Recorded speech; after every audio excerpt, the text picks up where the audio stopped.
Spoken label. He lurked in the shadows, waiting and hoping she wouldn't take a different route. This was her usual room. He knew that. He knew her. Ghost of Me, the new book by Amanda Steele, can be found at Amazon, Kobo, Waterstones, and many, many other places. Hi guys, it's Andy N. Thanks today for downloading or streaming yet another episode of Spoken Label. As you may or may not be aware, Spoken Label was started in the beginning of 2006, and currently we have well over 150 sessions recorded since then. Although you can find it on various networks, the full archive is available for streaming and downloading at Spoken Label bandcamp.com. It is a free download or free stream in there, but obviously, if you feel like chucking me a few pennies that way, it'd be eternally grateful to help me keep this podcast going and keep improving my equipment, etc. Enjoy. Speak to you soon. Bye bye. Spoken Label. Hi guys, Andy N. Spoken Label back in the house on the Friday night as well. Now, I've got a dear friend of us today, and I've not spoken to her. We've been chatting to her for a good 20 minutes before, so I've not spoken to her for ages. And it's a lovely lady. I met her. I'm going to give her name away now. Sarra Culleno. Sara, when did we first meet? About 2 years ago, was it? It was a couple of years back, wasn't it? I think it was a speakeasy. It was because it was a couple of years back because we had a long story short, speakeasy. We had 1 or 2 nights when nobody came basically, and I went and advertised it on Instagram, and you found out the night through Instagram somehow for the tag in probably and contact me about reading there, and I remember you coming down to it with one of your friends, and that was what 2.5 years ago, was it? 2 years ago now, yeah, at least 2. Yes, at least 2, because it was last time I actually saw you was the Christmas one, the speakeasy back in 2019 when you brought your son and daughter with you, wasn't it? And blimey, time just flies, doesn't it? Really. So now, obviously, Sarah, I know you, of course, really well. There may be people here that don't know you, and I don't know why they shouldn't know you because you're lovely. So tell people obviously a little bit about yourself as a writer, where it all came from briefly, and we'll start from there. Okay, well, I started writing poems, and I've just sort of had them published all over the place now, probably, 40, 50 of them published here and there and everywhere, different journals and things. And I've also done quite a bit of kind of reading performance as well, so different literary events and festivals. I did that one with you, the Manchester Festival. That was the big tents. Yeah. And plus, do you remember as well? You did that one over at the school, didn't we? Over in Alexandra Park. Oh yes, we did. The summer of 2019, and raining. Yeah. That was one of the most dangerous gigs I've ever done, that, because I remember going on stage. I think you were before us, weren't you? And you went on stage and you were stood on stage reading, and every time you stepped more than 2 feet one way, sparks were flying off the actual PA system. Yeah, because it was soaked. The stage was wet, so all these cables and things were. It was hairy, scary that day. But yeah, so all that kind of thing, and then I did a podcast, a poetry podcast with a broadcaster. They're called alternative stories and fake realities. Yeah, we saw that, and I remember your piece. You had your little short story now, didn't you? Brilliant. Yeah. So the guy that runs this podcast, Chris, he found me on Twitter, I think it was, and he had a link to my YouTube, and he said, "Do you want to do a couple of poems?" And then from there, he said, "Have you ever thought about just writing short stories or prose or audio drama?" I said, "Honestly, I haven't. I only really ever write poems." And he said, "Well, I've got this idea for a story about hares." So the legend is that, back in 500 years ago, when it was all the witch trials were going off, Shakespearean times, one of the things that they said that witches could turn into, when they were shape-shifting, were hares. And there was loads of stories about this, and it's kind of lots of folklore. It's, you know, a well-known tradition. You know, Dartmoor's very famous for it. Everywhere you go in Dartmoor, there's a 3 hares motif above every pub, above every post office. So, you know, he's like, well, I'm putting something together for the folk singer Faye Heald, who's releasing an album called Hairspell. It's not Hairspell, sorry, the album's called Rackline, the single was called Hairspell. I'm writing something with her and a few other great writers, Terry Windling and Sarah Hesketh. And would you be interested in writing it? So I gave it a go. And it's actually in my book, that it's part of my short story collection. And it was put together as a trilogy called Hairspell. So my character, Elin, and The Hares of Horsenden Hill, which is my story that I wrote, is an audio drama as well. It's published by Mookie Chick magazine as well. Can't remember when, sometime last year anyway. Last year anyway, yeah, in another world. Yeah, so that's how I started writing short stories, and I kind of got the bug for it really, and just carried on writing all through lockdowns, and eventually had to kind of a collection to put together and sent it off to a publisher, and it's coming out in November. Yeah, John, obviously just a little bit of the future. So now I found it interesting too, you sent me through your actual pitch for this, and I didn't realise this, but you're actually a big sci-fi girl, aren't you? Yeah, and I didn't know that. I'm a big sci-fi fan myself, and I was looking at your influences on your book, and I love the original I, Robot book and that Asimov. I think it's fantastic, it is. And obviously Star Wars is Star Wars, isn't it? But I didn't realise you were a big fan of. I'm just trying to find where I saw it now. I mean, Ex Machina as well. We grew up with Star Wars, didn't we? Yeah. So, yeah. I saw the original Star Wars, and I think I was 5 in 1977. So I'm old enough to admit it now. When I saw Empire Strikes Back, was it 1980? I remember it because we saw it. The only time I've seen the film twice in 2 weeks. And the second time, yeah, I was only 8.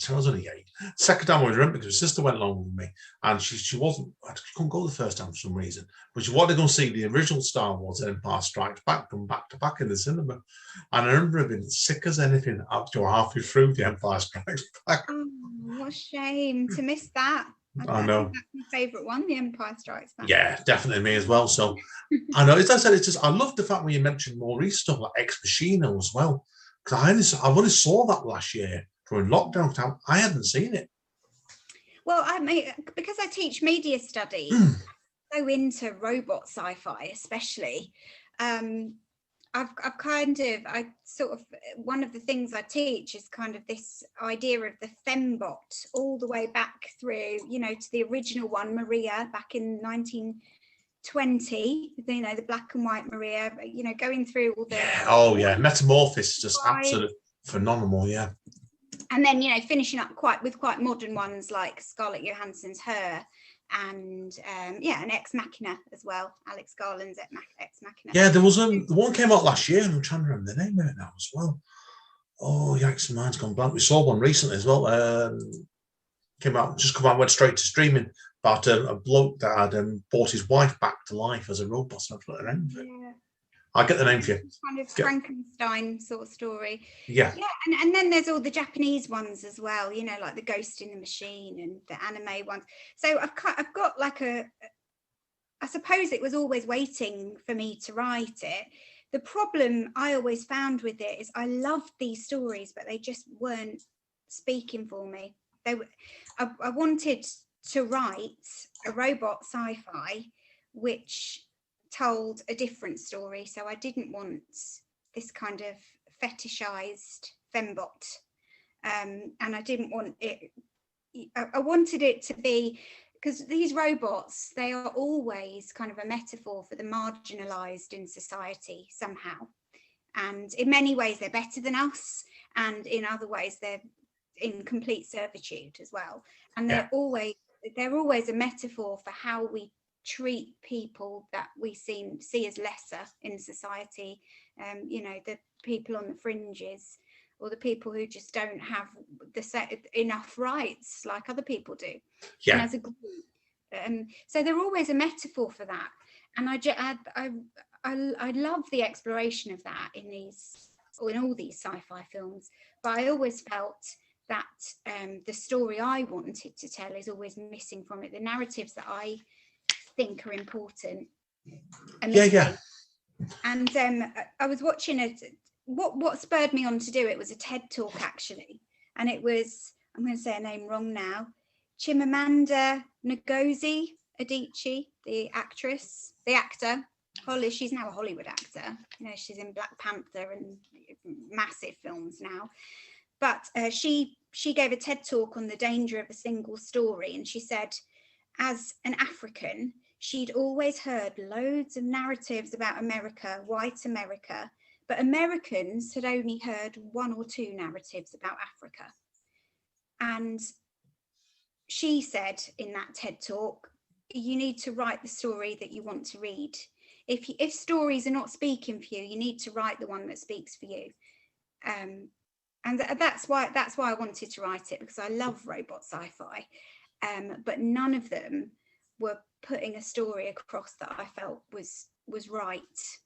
They're missing so much that they could be saying about women by just showing, you know, a really hypersexualized robot who's not even female.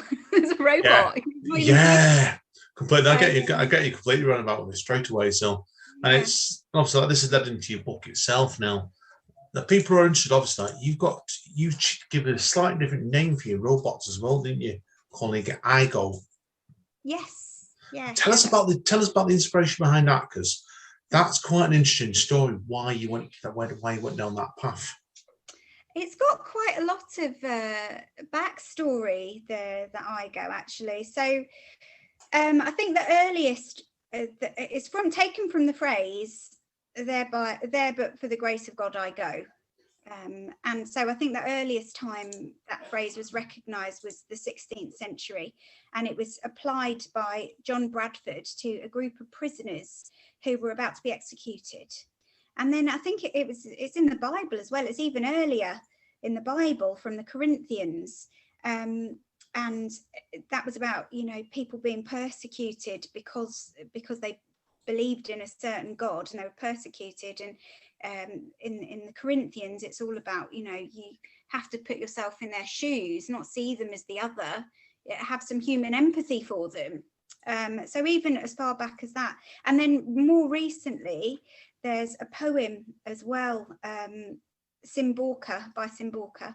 And her poem was about, it's like a list of all the situations of Holocaust survivors. And again, you know, putting them in the place of the other and saying, well, there, but for the grace of God, I go. It could be any one of us, you know, it's only circumstance that separates us from the other. So it's, I suppose the I go is meant to invoke not really sympathy, but empathy, and realizing with the same, whatever terrible situation they're in, we're no different to them. Yeah, no, I agree completely on that. You've really nailed this book down really well, because obviously I've managed to read it before, so it's a fascinating book. So obviously we should be telling people what the book's called, shouldn't we? Next, really, we touched on the book, the title of it. Typical me and you that we go around the houses when we get there. So now the book itself is obviously called Bonds, and it's a collection of 4 short stories. Now, before we go into each story, Sarah, do you think you should tell people about the link why it's called Bonds first of all, and how the story, why Bonds, before we start? Yes, so going back to that idea of the narrative I want to read, I can't see it in many places. The one that I want to read is about attachment theory, and I don't see it in any narratives at all. Well, hardly any. The title Bonds. So the reason why I've chosen the title Bonds is because all of the stories are connected through the theme of attachment theory.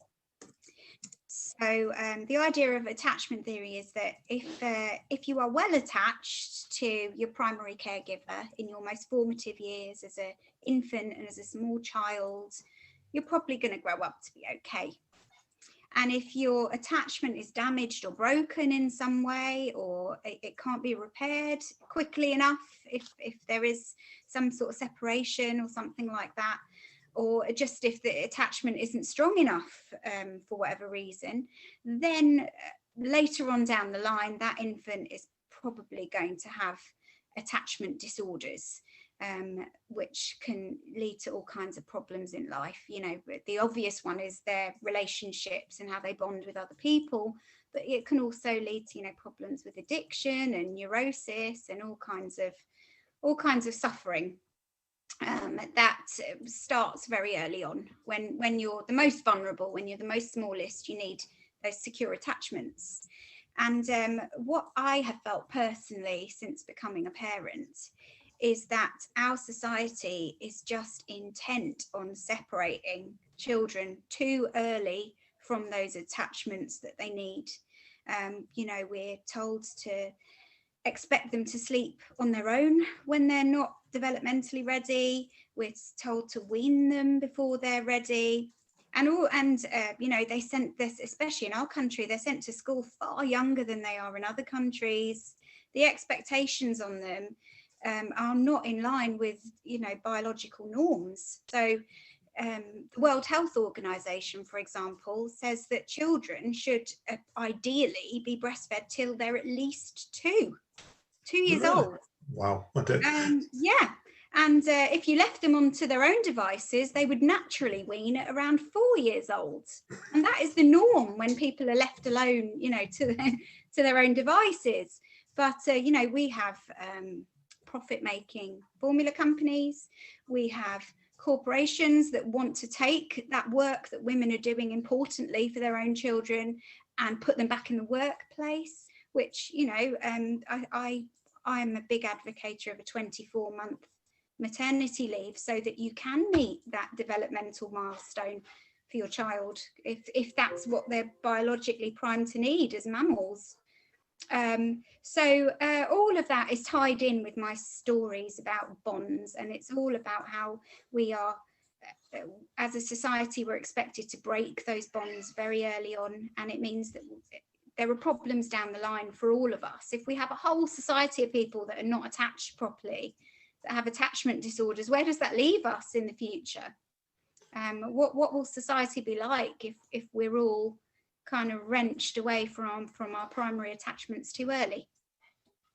So that's what they're all exploring in their own way, all the 4 separate stories. Yeah. But they are different in genre. So this one's a sci-fi, but I've also got a surrealist, Kafkaesque tragedy in there. Yeah, you have. They're all very, very different stories and all different places as well. So I think we should really give people an idea what all the 4 stories are about.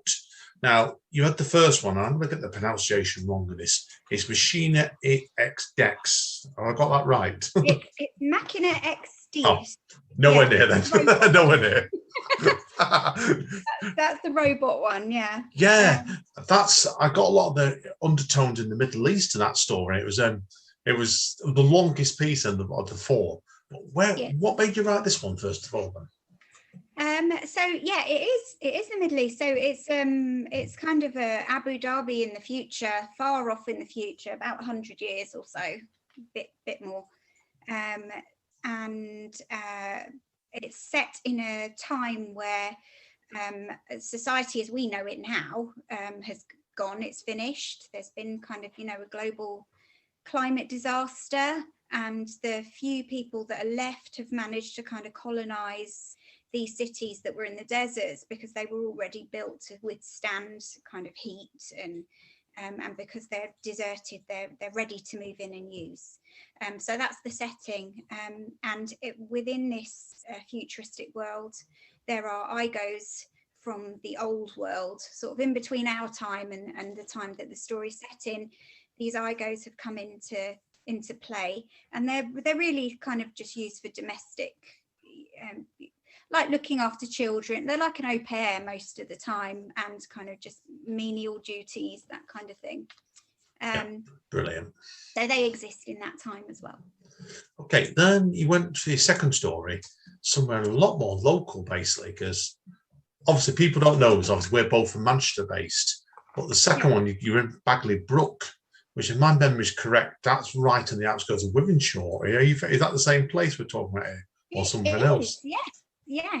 I wrote this one because we went on holiday to Cornwall, and Cornwall is really interesting because every single street corner, every single, you know, little place that you go and visit has got some ogre attached to it, or some selkie, or some, you know, crazy mythical creature. And there was nothing around here. So at the beginning of lockdown, I was going on walks with my kids, like everyone was, and they were like, why don't we have any stories? Where we live so boring.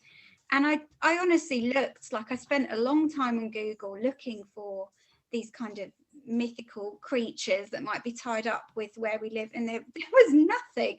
The only thing I could find was about a water witch who around Lancashire in the northwest is known as Ginny Greenteeth, and in sort of the northeast is known as Peg Powler. And she is, I guess she's like a cautionary fairy tale that they used to tell to children, stop them playing near the water and drowning. So I thought, well, we keep going to this brook, so I'll write it about this brook, and then it might actually stop them getting too close to it as well. It might help me out. You use the language in the second story is really different to the first one as well. It is. Yeah, well, I also spent a really long time looking up kind of ancient Cheshire dialect. So a lot of the language I'm using in it is, you know, it's about 400 or 500 years old. So I've used the main character in it is they used to call them the Cunning Women. So 500 years ago in Britain, the Cunning Women were, you know, they were midwives, and they knew how to use herbs and things to cure little ailments, so as long as they were in people's good books, they were cunning women. As soon as they fell out with someone, they'd be accused of witchcraft and tortured and executed. This is a local cunning woman. She's the main character, and it's set kind of in Cheshire next to Bagley Brook. So a lot of the language is really, really old Cheshire dialect. I loved reading it, and because I know a bit about the old dialect from my dad. My dad's got a massive interest in that side of things, and for what I could see, I think if I showed it him, you wouldn't moan too much over your use of it. And I know what my dad's like for that sort of thing. He's a bit. Did you recognise some of it then? Bits of it. It's more my dad's side, really, John. It looked like it's fairly genuine to me. People are wondering, somebody sent the proof copy of the book to me a bit late, so I've not had much time as I would normally to go through it. But from what I could see, it looked like it was damn accurate. So it's a great story. I really enjoyed it. Fantastic, thank you. Yeah. Right, okay. The third story after that, and this was quite a different story, when the fledgling heart. Yeah, Fledgling heart. I love the way you used the date. You put dates on this one. You did. It's like it was quite different again in tone. It was, but where did the fledgling heart come from? Yeah, so this is, I guess it's diarised. So, you know, this is the most modern one, I suppose. This is my tragicomedy, a surrealist tragicomedy, I suppose you would call it. So the idea of fledgling heart, so how does it tie in with attachments?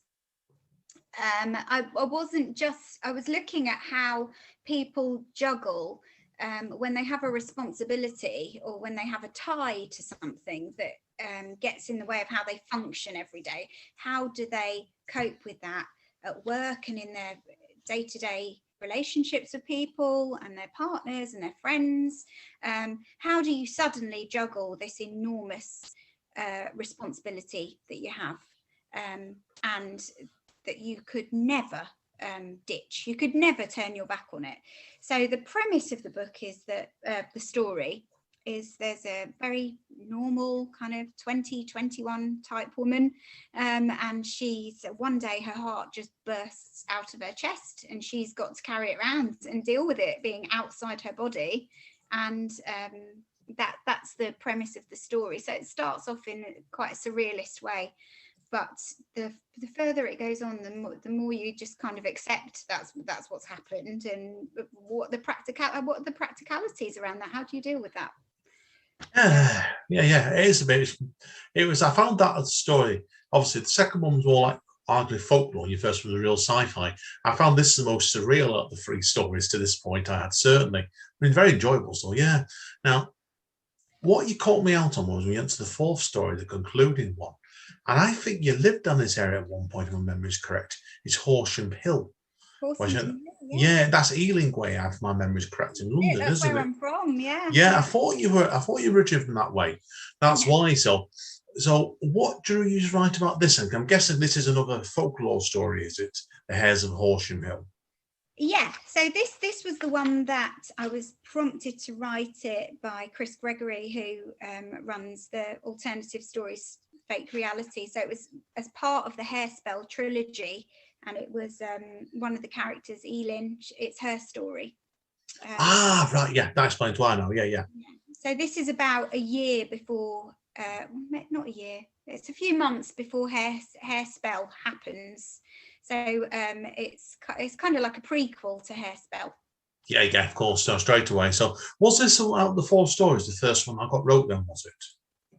Sorry, could you say that again? Sorry, yeah. Out of the four stories, was this the first one that got wrote then, was it? Yes. Yeah. Right, yeah. So it begins on the first day of lockdown on the 20th of March. And that's because that's when I started writing. You know, it was, and I was very homesick at the time. I hadn't been home. We were about to go back to London to see grandparents and everything, and this was one of the things we were going to do. We were going to walk around Horsington Hill because I haven't been there for a year, and then lockdown happened, and we couldn't go anywhere. But we were going on nature walks, so I think a lot of that comes out as well in this story. It's a lot about things are hard, things are tough, but just spending a bit of time somewhere pretty outside just helps so much. And I was definitely feeling that, so I think it came across in the story. Yeah, and I've really enjoyed all stories, and it's certainly they're four very varied stories to people who are interested in reading this book, and I recommend it straight away because it is a really varied book.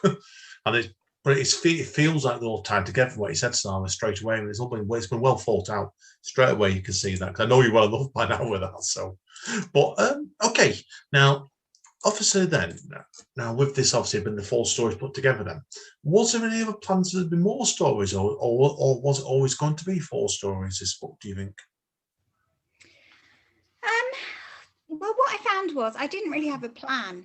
And I think, like most writers, you end up writing the same story again and again and again in different ways. And this theme of attachments is almost every poem I've written is covering it somehow. It wasn't hard to group them as a collection and to kind of say, well, that's the theme, that's what they're all about. There might be very different genres, but that's what they're all about. They're all about a wrench from an attachment that you need, and that somebody else needs from you too, and all the stories cover that somehow. So it wasn't hard to put them together as a collection, but I wasn't writing them with a plan as a collection. It just so happened that I had about 6 of them, and I just picked the 4 that I thought reflected that theme the most, and I put them together in a manuscript to send off. But it's the best way. That's why not, because it comes natural, doesn't it? So you've done it, the pieces have come together naturally. So I think that's often the best way, that you've not had to force it too much, and that's the best way for me. Yeah. Okay, well, now obviously people who are interested, the book will be out in November, and dates to follow. And I know Sarah is also doing a launch in Manchester.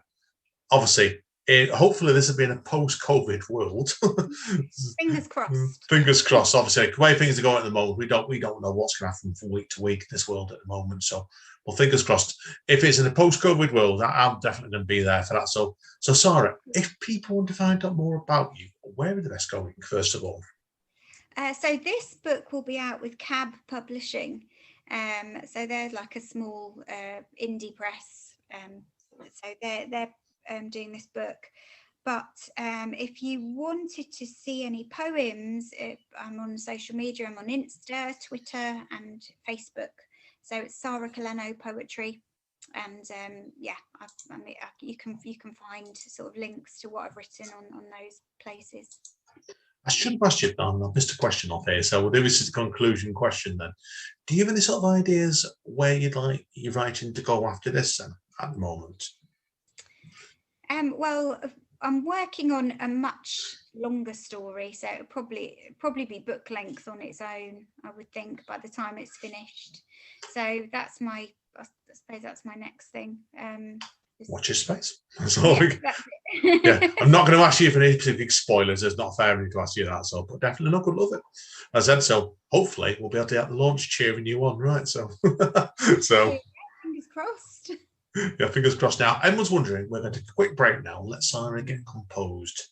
I'm going to go and get our special guest who's going to go listen to Sarah with us, and then. But you're going to read out you're going to read out some little bits of extracts, aren't you, from one or two of the pieces, aren't you? So.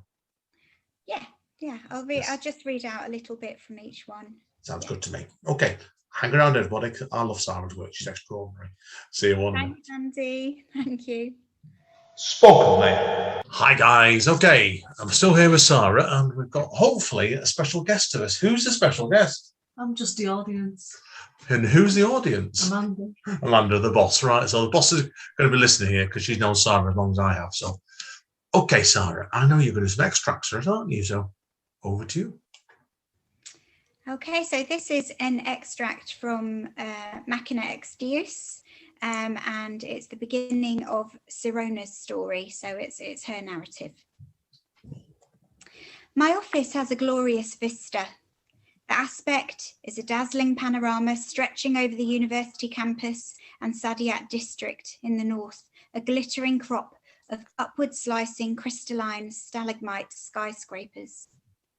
Beyond the daspan periphery to the west, the spectacle reveals the temperature disparity outside of our ecodome, as the burning air ripples visibly upwards from the Dahasht desert's baked crust, where the vehicles of Savak troops scuttle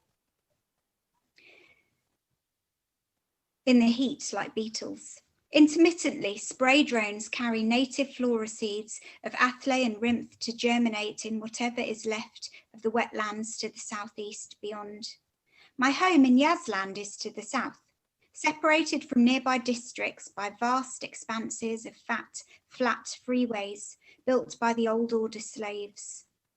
Over to the east is perhaps the most stirring display, the smaller ecodome, affectionately dubbed Noah's Ark, which cuts resplendently over the old camel racecourse out into the Persian Gulf. As the name would suggest, Noah's Ark is a climate-controlled nature reserve, housing among other wonders a cultivated Arctic, Amazon, and a marine preservation. My sweetest memory as a small girl is cheering at the green galas as more insects are released from Noah's Ark each winter when the temperatures are low enough. They fly far beyond our ecodome and citadel to pollinate and reignite the Earth's biodiversity as the temperature continues to drop each year. Brilliant, brilliant. Great start, that one. Okay, on to number 2 then now, isn't it? So I'm not even going to comment because that's how some people don't buy the book.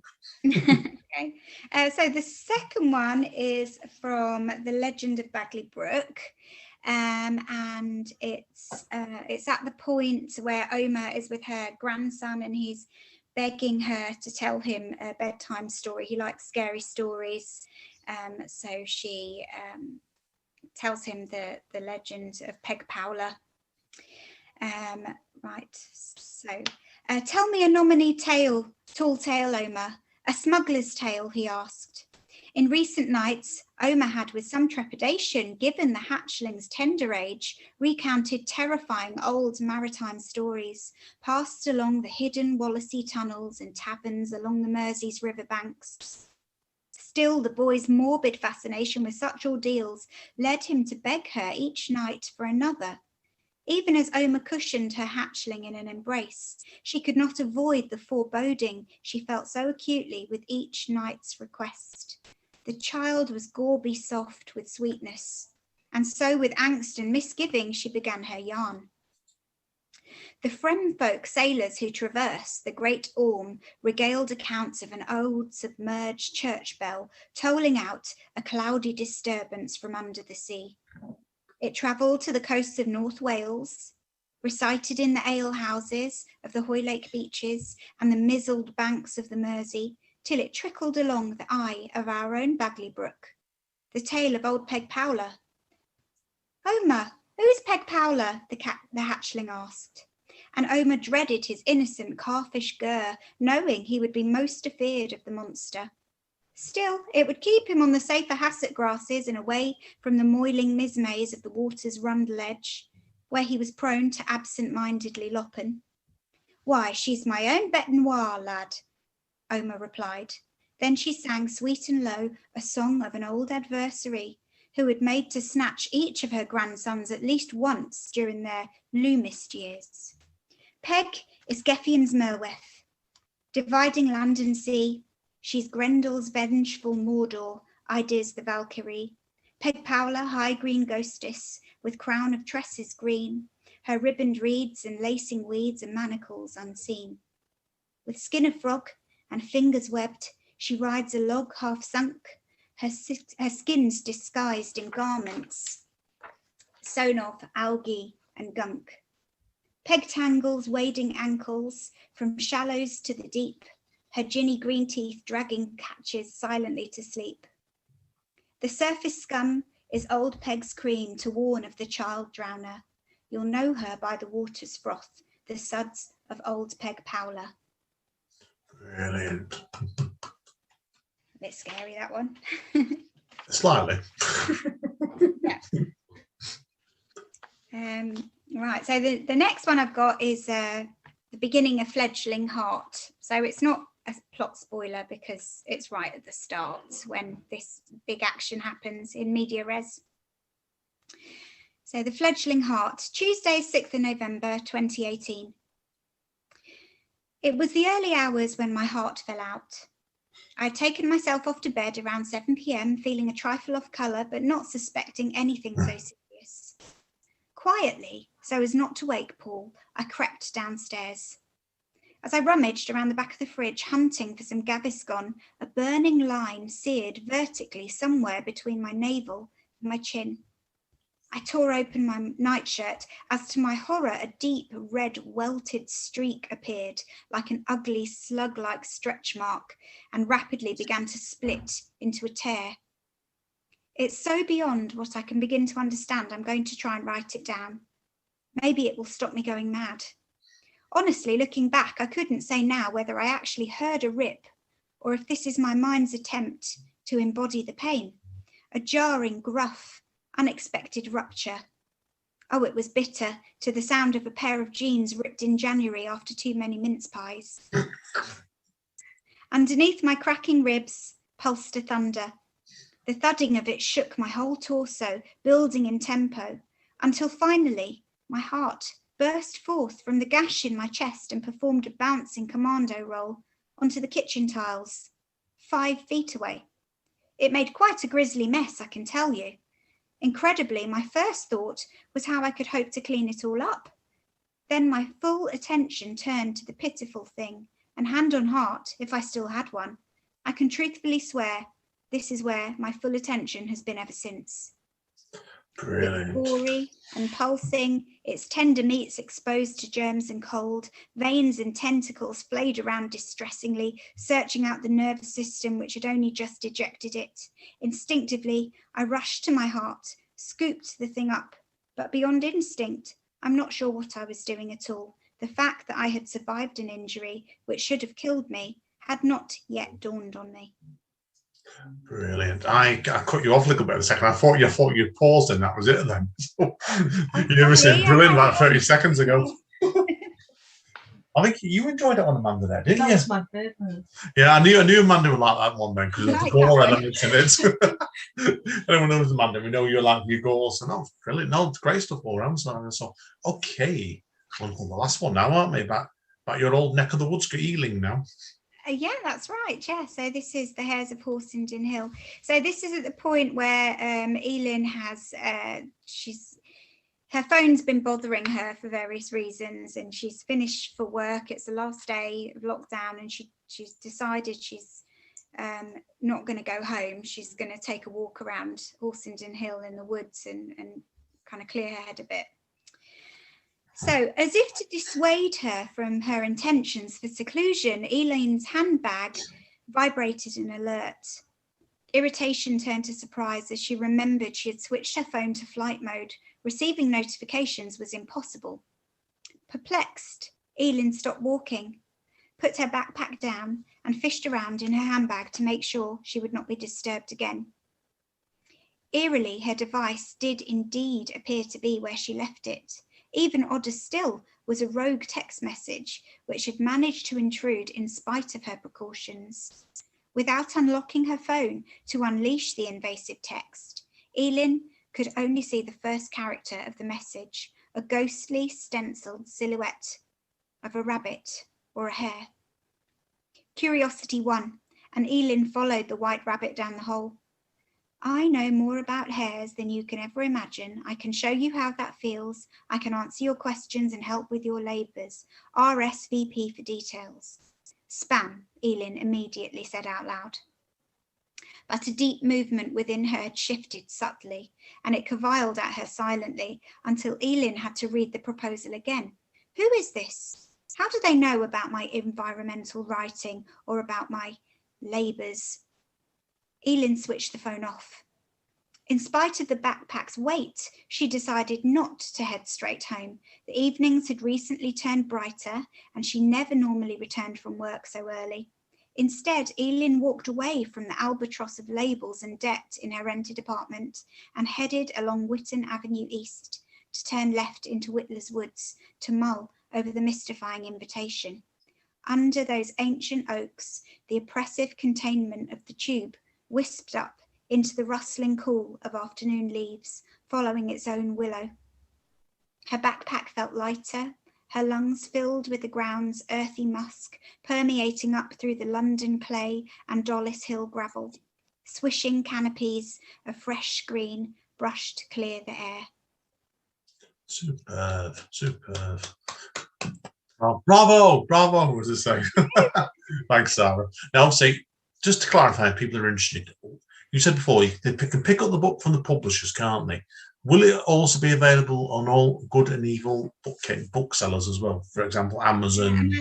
Am I allowed to say Amazon? Yeah, it will be. I'm not bothered. Go for it. Amazon, all the usual places. Check it out, definitely. So brilliant. Now, I think hang around, Sarah. If people went to their website and got it directly, but I think of course, it helps them out more, doesn't it? So definitely with that. So hang around, Sarah. I need to quit with your mic anyway. So thank you, Amanda, for tuning in to me. I cameo or listen. And thank you again, Sarah. It's been a pleasure. Hopefully we can get to see you in this post. Hopefully we can see you at your launch coming up shortly, right, in person. So this is Andy N signing out. So stay safe, guys and girls. See you all soon. Spoken, mate.